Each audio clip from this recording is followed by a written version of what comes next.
Let's go. Wednesday afternoon. Known that he wasn't gonna be getting the award to then boycott it. Yeah, I was gonna come to that. So how did it get leaked, and was it done on purpose, or was it intentional? Just to let him know. So those are the questions that I have around that. The award, the awarding bodies. Now, anyway, I don't know if a different organization is given the job of selecting the winner on a yearly basis, or if it's the same organization that does the award on yearly basis. I mean, people who organize who's going to win it by ticking boxes and stuff like that. I think this year they said it's a France something, maybe an organization in France. Yeah. Do they give it to different organizations all over the world like that on yearly basis? Or is it the same organization that does it every year? Because there's always been a controversy on this Ballon d'Or every year. Yeah. Yeah. It's always been a... So we might have to look into that as well. If it's a different organization, well, fair enough. But if it's the same, then there must be something. Yeah. I think it's a French. I think the origin is in France. It's a French, it's a French outfit or something. Yeah, I think the origin of the whole award is French based. Now, the good question that you asked is whether, they do, rotate it, whether it's being rotated around participating clubs or countries. I don't know that. But another thing about the Ballon d'Or was that Barcelona women seem to pick up they seem to have dominated the female winning side of the award competition. So because they are the best in Europe, innit? Champions League for the last 2 seasons or so, right? Their female are doing well in their individual countries that they play for, so that's not bad. That's fair. I think the Barcelona men, they won the men team of the year. So not team of the year. Not Barcelona. Real Madrid won the award for the best men's team of the year.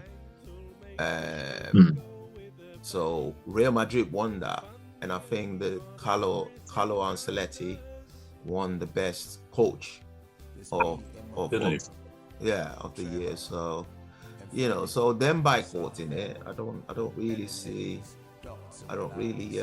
the sense in that, to be honest, because they did well, because he still came second anyway, Vinícius Júnior.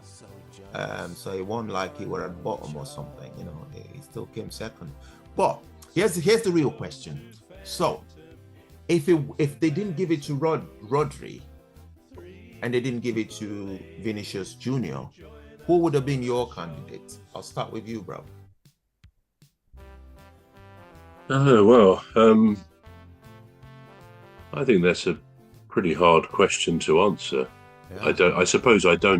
I think we obviously are pretty aware of the top players in the Premier League, right? And I guess we may almost instinctively choose one of them because, we hear of the top players in Italy and Spain and so on, or Germany. But then, for example, if we take Germany,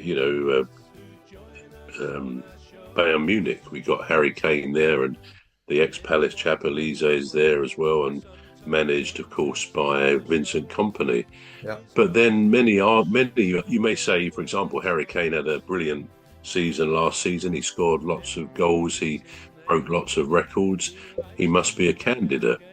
But then you may say the difference is that the German Bundesliga is not as competitive, is not as strong as the Premier League. So do they take into account the relative differences between the quality of the league? So that may deter me from choosing someone from the German league. Right.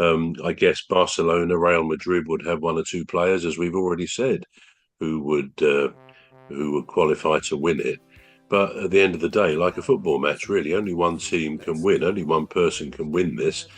And it's a shame if sour grapes, if bad blood creeps in at the end, instead of it being a competition which players aspire to. I don't think I would have, to answer the question, I don't think I would have gone far from either Man City or Liverpool, or for that matter, I guess, Arsenal. Yeah.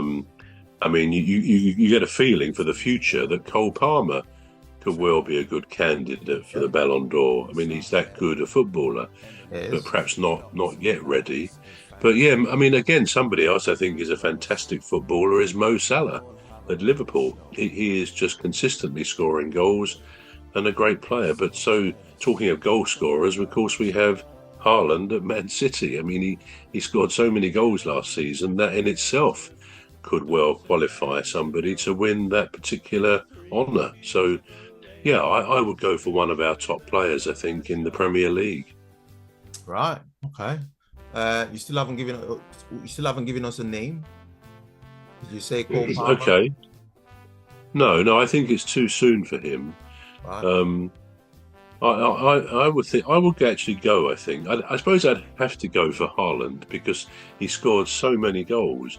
But a hot second would be Mo Salah, right, who I think is a consistently brilliant footballer. Right. Okay.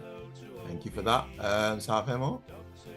So Trevor actually took that out of my mouth. My question before I say anything was, why was Haaland not picked as the winner? And now in my head, I was thinking, because going back to the criteria now, I was thinking, what criteria was used to pick Rodri? Right? You're saying class. You're saying fair play. What else did you say? Fair play. You're saying class, fair play. What else again? Advertisement. Yeah. That advertisement, I don't want to believe is never going to win in advertisement, because when you talk about advert, a lot of advertising agencies go for strikers, right? Exemplary midfielders, right? Let's say Rodri is more of a midfielder, but they usually go for strikers. People like Haaland, people like Vinícius, people who score goals, because football is all about goals, and it's only goals that gives football a noise, right? Okay. Because it's all a noise. And when you're talking about advert is all about noise. Right. Okay. Do you get it? So in advert, I'll give him a 0. Right. In class, all right, fine. In fair play, fine. Now let's look at Haaland. Right. In advert, I'll give him a pass. In fair play, I also give him a pass. In class, I'll give him a pass. So my question before Trevor said Haaland was, I was going to say, where is Haaland in all these? Yeah. Do you get it? Mm-hmm. And now that brings me back to the criteria again. Right. I think Rodri is only edged Vinícius Júnior out because Spain won that Euro. That's what edged him out. Because if you look at it, City didn't win the Champions League. Sorry, who won the Champions League again now? Champions League, I think it was same Real Madrid. All right. Real Madrid won the Champions League. Yep. City didn't win the Champions League. Femi and the ladies, Dr. Gladys and Phantom and Rose. We all have a lovely show every weekday. So join us for a lovely show. Say hello to Phantom.